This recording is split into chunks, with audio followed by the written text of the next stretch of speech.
Şimdi eğitim ne ve eğitimci nasıl olmalı meselesi gerçekten önemli ve üzerinde durulması gereken bir meseledir. Çünkü toplumların biçim alması, yönlendirilmesi, hakikat ve istikamet üzere olması eğitimcinin iyi ya da iyi olmamasıyla alakalı olan bir meseledir. Şimdi bir ayet-i kerimeyle başlamak istiyoruz. Ayet-i kerime Zümer suresi 9. ayetidir. Mealen söylüyorum, diyor ki Rabbimiz de ki hiç bilenlerle bilmeyenler bir olur mu? Tabii ki olmaz. Bilenlerle bilmeyenler bir olmaz. Diyor ki hiç bilenlerle bilmeyenler bir olur mu? Şüphesiz temiz akıl sahipleri öğüt alıp düşünürler. Çünkü bilenle bilmeyeni birbirinden ayırt edebilecek şey selim akıl sahibi olması, fıtratı temiz, bozulmamış bir aklı olması lazım. Üzeri örtülmemiş bir aklın olması lazım ki bilen ayrıdır, bilmeyen ayrıdır. Bilen de bilmeyen de direkt olarak eğitim ve eğitimciyle alakalı olan bir meseledir. Bilmek aynı zamanda kendini bilmektir, tanımaktır kendini. Sorumluluklarını idrak etmektir. Rabbin emanetlerine riayet etmektir, bağlı kalmaktır. Aynı zamanda Resulullah Aleyhisselatü Vesselam'ın sünnet-i seniyesine tabi olmaktır. Şimdi bütün bunlar, yani kendini tanımak, işte sorumluluklarını idrak etmek, emanetlere riayet etmek, bütün bunlar aynı zamanda insanın kendisinin dışında bütün Müslümanların, insanlığın ve özellikle de bütün Müslümanların derdiyle dertlenmeyi netice verir. Demek ki kendi derdimizi, kendimizin dışındaki insanların ve Müslümanların, hususen Müslümanların derdiyle dertlenme meselesi eğitim ve eğitimciyle ilgili bir meseledir. Şimdi Allah Resulü Aleyhisselatü Vesselam da şöyle buyuruyor. Diyor ki en hayırlı olanınız Kur'an'ı öğrenen ve öğretendir. Böyle diyor Resulü Aleyhisselam. Hadisin bazı versiyonlarda en üstününüz Kur'an'ı öğrenen ve öğreten, ama burada meşhur olarak bize gelen en hayırlınız budur. O zaman burada öğrenme ve öğretme meselesi en hayırlı olma noktasında da bir kriter olarak önümüze çıkıyor. Burada bir yandan öğrenme vardır, öğreniyorsunuz, bir yandan da öğretiyorsunuz. Bu da direkt eğitimle, eğitimciyle alakası, ilgisi olan bir mesele. Çünkü hayat öğrenme ve öğretmeyle başlar. Bu önemli. Küçücük bir çocuğu düşündüğünüzde orada daha yeni kendini fark ettiği andan itibaren temayülü, meyilleri, eğilimi, bir şeyler öğrenip merak etmekle ilgilidir. Böyle bir durum vardır ve gittikçe bu oluyor. Bir yandan da ebeveyn tarafından öğretiliyor. Orada çocuk bir talebedir, ebeveyn ise eğitimcidir. Böyle bir durum başlıyor. Eğitim işin temelinde vardır. Bu aynı zamanda Allah'tan korkmanın da kriterlerindendir. Yani bu öğrenme, öğretme meselesi Allah-u Teala Azze ve Celle'de de korkmanın temel noktalarından bir tanesi. Çünkü Allah-u Teala Azze ve Celle'nin emir ve nehileri doğrultusunda insan bilgi ve ilim sahibi oldukça, dolayısıyla buna paralel bir şekilde kendi sorumluluklarını, kendi mesuliyetlerini idrak etmiş olacak. Ona göre de kendisine çeki düzen vermiş olacaktır. O yüzden Allah-u Teala Azze ve Celle bir ayet-i kerimede, Fatır suresinin 28. ayetidir mealen, kulları içinde ancak alimler Allah'tan hakkıyla korkarlar. Alimler dediğimiz zaman bugün eğitimciler olarak isimlendirilip çevriliyor. Dolayısıyla burada Allah-u Teala Azze ve Celle özellikle en çok korkanın eğitimi en çok olandan bahsediyor. Ve aynı zamanda eğitimciden söz ediyor. Eğer o gerçekten hakkıyla Rabbinden korkarsa, dolayısıyla o korku onun ders verdiği, eğitim verdiği insanlarla bir şekilde sirayet etmiş olacaktır. Ve böylece eğitim ve eğitimciyle ilgili o ilişki ve iletişim de ortaya çıkmış olacaktır. Eğitimin ilk ve temel gayelerinden bir tanesi insana yaratılış maksadını öğretmektir. Mesela ayet-i kerimede vardır. Yani insanlara bu soru sorulmak zaman ayet-i kerime şunu söylüyor. İnsan başıboş bırakılacağını ve yaptıklarından dolayı hesaba çekilmeyeceğini mi zannediyor? Böyle diyor bu ayet-i kerime mealen. Kıyamet 6. ayettir. Demek ki insan, az önce yukarıda bahsettiğimiz ey insan kimsin, nereden geliyorsun, niçin geldin, nereye gideceksin? Bütün bu soruların cevabı insanın kesinlikle başıboş bırakılmadığını, bir amaç ve maksat doğrultusunda buraya geldiğini belirtiyor. O zaman bunu nasıl öğrenecek insan? Eğitimle öğrenecek. Yani bu küçükten başlayan bir süreçtir onunla. İkincisi şudur, eğitimin temel gayelerinden bir tanesi, akıl ve nefse yaratılış maksadını hatırlatıp ona sorumluluk bilincini kazandırmaktır. Eğitimin diğer bir meselesi odur. Akıl ve nefse onun yaratılış maksadını hatırlatacak. Yani ey akıl, senin yaratılış maksadın bu. Ey nefis, senin de yaratılış maksadın bu. Bunu söyledikten sonra da doğal olarak onun sorumluluklarını ona hatırlatmış olacaktır. Sorumluluk bilincini kazandırmış olacaktır. Çünkü mesela insan uzuvlardan oluşan beden, o bedenin oluşan uzuvların her birisinin bir görevi vardır. Gözün bir görevi, bir sınırı vardır. Gözün görmesi sınırsız değildir. Kulağın işitmesi sınırsız değildir. Dilin tatması veya diğer işlevleri sınırsız değildir. Nefsin istek ve arzuları sınırsız değildir. Yani ne kadar isterse imkan da olsa bir sınırı vardır. Bir doyuma ulaşacağı noktalar vardır.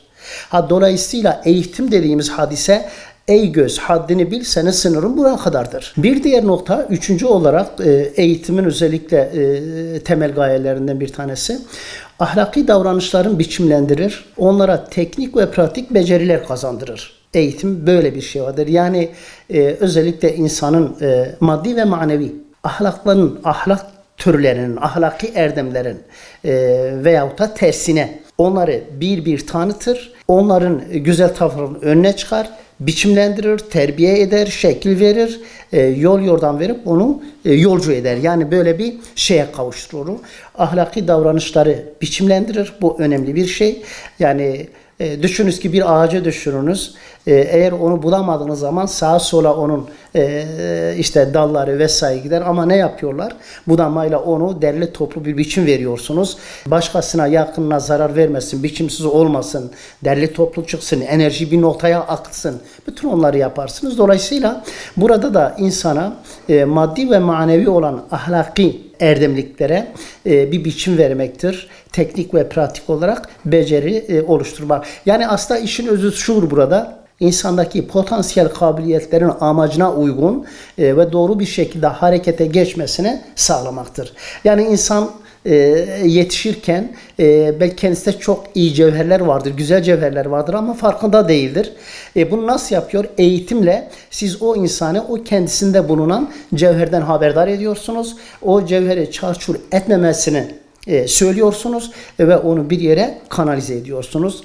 Eğitim dediğimiz zaman doğal olarak şunlar anlaşıyor: disiplin, düzeltme, değerlendirme, rehberlik etme, talim ve egzersiz, alışkanlıkları iyileştirme, yetiştirme, terbiye etme gibi noktalar aklımıza gelir. Disiplin dediğimiz zaman disiplin bir düzendir. Disiplin meselesi de teedip de vardır, ceza müeyyide de vardır, taltif de vardır, ödüllendirme de vardır. Disiplin dairesine, programınıza uyduğunuz zaman o vardır. Eğitim böyle bir durum, disiplin de içerir. Aynı zamanda düzeltme yapar. Yani şahıs yol yürürken bu tarafa yürür, bu tarafa düşünürken böyle yanlış yürür ya da eğri veya fazla eksik düşünür.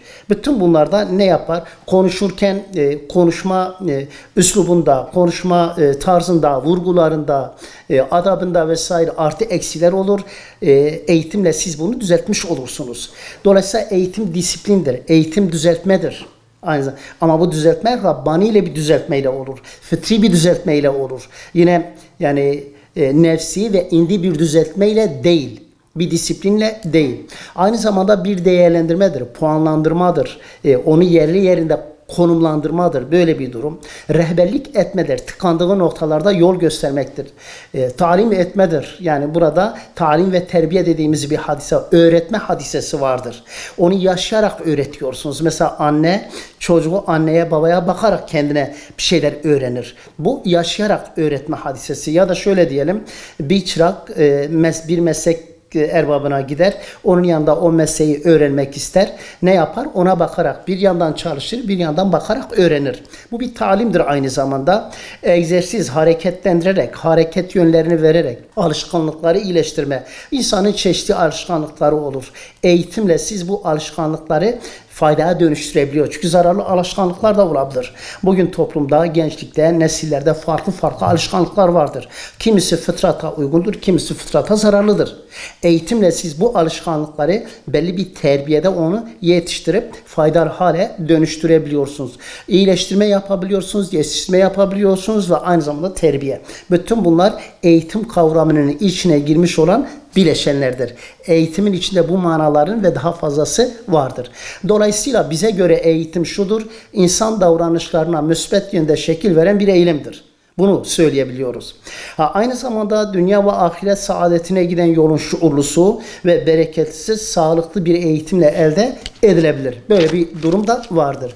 Şimdi eğitimciye gelince bu meseleleri biraz daha detaylandırmak mümkün. Ama eğitimci dediğimiz zaman İslam kültür külliyatı dairesinde muallim, müeddip, üstad, hakim ve en nihayet bugün öğretmen, eğitimci diye bir ifadesini bulmuştur. Biz eğitimci dediğimiz zaman geçmişte bazı dönemlerde muallim denilmiştir, bazılarında müeddip denilmiştir, bazı zamanlar üstad denilmiştir, bazıları hakim, bazıları böyle demişlerdir. Dolayısıyla muallim dediği zaman talim eden, öğretendir, eğitimcidir. Müeddip dediği zaman isminde teedip eden, edeplendiren, onu veren, üstad vesaire. Eğitimci olmadan eğitimden söz etmemiz mümkün değildir. Eğitim ve eğitimci birbirinin içindedir. Ve eğitim tek bileşenden meydana gelmiş bir şey değildir. Bileşenler üzerinde, birden fazla bileşen üzerinde ifadesini bulan bir kavramdır. Onu da şöyle açmak mümkün. Mesela siz iyi, gerekli ve doğru bir eğitim almak için en azından birkaç bileşenin birlikte bir arada bulunması gerekiyor. Sizin çok iyi bir programınız vardır. Olabilir. Mükemmel bir programınız vardır. Olabilir. Ama eğer o programı uygulayabilecek iyi bir eğitimciniz yoksa o çok iyi olan program kötü bir eğitimcinin elinde zarara dönüşebilir. Dolayısıyla iyi bir eğitimcinin olması lazım, iyi bir programın olması lazım, iyi bir eğitimcinin olması lazım. Yani o programı kavramış, anlamış, inanmış, faydası vesaire olması lazım. Aynı zamanda iyi bir ortam ve mekanın olması lazımdır. Ve onun dışında da iyi bir talibe de ihtiyaç var. Yani bir muhatabın da olması lazım. O işe istekli, ben bunu öğreniyorum demenin talipleri olması lazımdır. Bu dördü bir arada geldiği zaman iyi bir eğitim almak mümkün. Çünkü bu dördünün bir arada bulunduğu bir yerde hedef vardır. Başarılı bir eğitimciden biz ne bekleyebiliriz diye sorduğumuzda da şunları söylemek mümkün. Her şeyden önce başarılı bir eğitimci, fayda verebilecek bir eğitimci, kendisine, ailesine, öğrencilerine, topluma yön verebilecek, iyi örnek olabilecek bir eğitimciden söz ettiğimiz zaman her şeyden önce ahlaki erdemlerde örnek olmalıdır. İşin ahlaki boyutuyla ilgili kesinlikle örnek olması lazımdır. Ahlaki erdemlerde örnek olmayan bir eğitimcinin kendi mesleğinde ne kadar başarılı olursa olsun muhataplarına fayda vermesi çok başarılı olmayacaktır. Çünkü iyi ahlak aynı zamanda terbiye etmenin, düzeltmenin en önemli usullerinden bir tanesidir. Dolayısıyla iyi ahlaki erdemlerden söz ederken gurur ve kibirden kaçınması lazımdır. Yani amel ve sözlerinin uyumlu olması, söylediği şeyi yapıyor olması lazımdır. İnsanlara söylediği güzellikleri kendi hayatında gösteriyor olması, yaşıyor olması lazımdır. Aynı zamanda sahip olduğu o ilmi, o mesleği, eğitimi her neyse almış olduğu bilgiyi bir sorumluluk şuuruyla paylaşması lazımdır. Bu bende bir emanettir. Bunu vermem lazım. Bu şuurda olması lazımdır. İnsanları yetiştirme. Öğrenciyi tanıması lazımdır. Yani muhatabını tanıması lazım. Toplumu tanıması lazımdır. Şüpheli kazançtan kesinlikle kaçılması lazımdır. Özellikle helal dairesinde hareket etmesi lazımdır. İlmin kendisinde bir emanet olduğu şuuruyla hareket etmesi lazımdır. Dert ve ızdırap sahibi olması lazımdır. Düşününüz ki biz bir toplumda, bu toplum çeşitli manevi hastalıklarla müpteladır. Düşün, şunu söylüyorum. Bu toplum çeşitli manevi hastalıklarla müpteladır. Çeşitli manevi hastalıklarla müptela olan bir topluma ne lazım? Tabip lazımdır. Tabip kim olabilir? Eğitimci olur. Alim olur, rehber olur, mürşid olur. Ama bunun ismi eğitimci de diyebiliriz, alim de diyebiliriz, muallim de diyebiliriz, müeddip de diyebiliriz. Fark etmiyor. Önemli olan bir tabip. Tabip kimdir? Öğretici olacaktır, eğitici olacaktır. Musallat olunan o manevi hastalıklardan onu tertemiz edebilmenin yol ve yöntemlerini gösterecek, reçetelerini yazacaktır. Onun için eğitimci bu anlamıyla dert ve ızdırap sahibi olacaktır. İçinde bulunduğum bu toplumda şu kadar manevi bela, musibet, sıkıntılar vardır, hastalıklar vardır. O zaman bu benim vazifemdir. Değil. Çünkü o bilgiye sahiptir. O bilgiyi bir şekilde, o bilgi onda emanettir. Onu reçeteye dökerek işte o topluma katkıda bulunması lazımdır. Öğrencileri, aileleri, bulunduğu ortamlardaki öğretmen ve alim arkadaşları aynı zamanda toplumdan iç içe olması, bunlar önemli şeylerdir. Bir eğitimci dediğin zaman birincisi okulunda o öğrencilere hemhal olması lazımdır. Öğretmen arkadaşlarıyla hemhal olması lazımdır. Öğrencilerin ailesiyle hemhal olması lazımdır. Konu komşuyla öyle olması lazım. Çünkü eğitimci aynı zamanda toplumda örnek bilinen şahsiyetlerden bir tanesi olması gerekiyor. Alimler, eğitimciler içinde yaşadıkları toplumun mayası biçimindedir. Yani bir toplumu düşününüz, sıvı halinde gidip geliyor veya bir yoğurmak üzere yaptığınız bir hamur, ona bir maya gerekiyor. Onu tutmak, onu pişirmek, olgunlaştırmak vesaire. Burada eğitimci bir maya hükmündedir. Maya ne kadar temiz olursa, ne kadar sağlam olursa, ne kadar helal olursa, evet o toplumda meydana gelecek biçimlenme, şekillenme, yol ve mecra konulma meselesi de öyle olacaktır. Onlar da iyi, helal ve sağlam, ileriye doğru giden bir toplum olabilir. Toplumun biçim alması, inanç, ahlak ve amelde istikamet üzere olması eğitimcilerin örnek yaşantılarıyla ilişkilidir. Eğitimci iyi ise toplum da iyi olur. Değilse Allah muhafaza toplumda da öyle sıkıntılar olabilir. Bu yönüyle her eğitimci aynı zamanda birer davetçidir. Sahip olduğu eğitsel, o bilgi, o ilim, sahip olduğu o donanımı o topluma verebilecek bir davetçi konumunda kendini görmek durumda. Dolayısıyla toplumların dünya ve ahiretlerini de ne yapacaktır? Toplumların dünya ve ahiret saadetini davet edecekler. İnsanlık ve İslam tarihinde toplumların ilerlemesi ya da gerilemesi noktasında eğitimcilerin pozisyonları ciddi etkiye sahiptir. Peygamber Efendimiz Aleyhisselatü Vesselam'ın eğitimci, davetçi yönünün meydana getirmiş olduğu toplumsal değişimi inkarcılar bile inkar edemiyorlar. Böylesi bir gerçek var. Üstad Bediüzzaman İslam toplumunun gerilemesi nedenleri üzerinde kafa yorarken bunlardan bir sebebin de alimlerin, eğitimcilerin kendi vazifelerini yapmamalarıyla ilgili olan bir meseledir. Dolayısıyla bu eğitim işi en başta öğrenciye ve içinde bulunduğu topluma nereden geldiğini, buraya niçin geldiğini, nereye gideceğini, mesuliyetleri ne olduğu gibi konuları eğitim kapsamında eğitimcinin dile edilmesi gereken bir şey. Bu sorulara doğru bir şekilde cevap vermesi lazım. İmanın esaslarını öğretmesi lazım. İyi ve ahlak bireyleri yetiştirmeye kendisini adaması lazım. Söz ve fiillerinde tutarlı insanların, bireylerin ve toplumun ortaya çıkarması lazım. Taklit bataklığından uzak, kendi olabilen, kendi karakteri üzerinde yetişebilen birey ve toplumların ortaya çıkması eğitimcilerin durumu önemlidir. Bu anlamıyla vazifeler önemli. En nihayet peygamberlerden sonra onların görevlerini yerine getiren eğitimcilerdir, alimlerdir, hakiki eğitimcilerdir.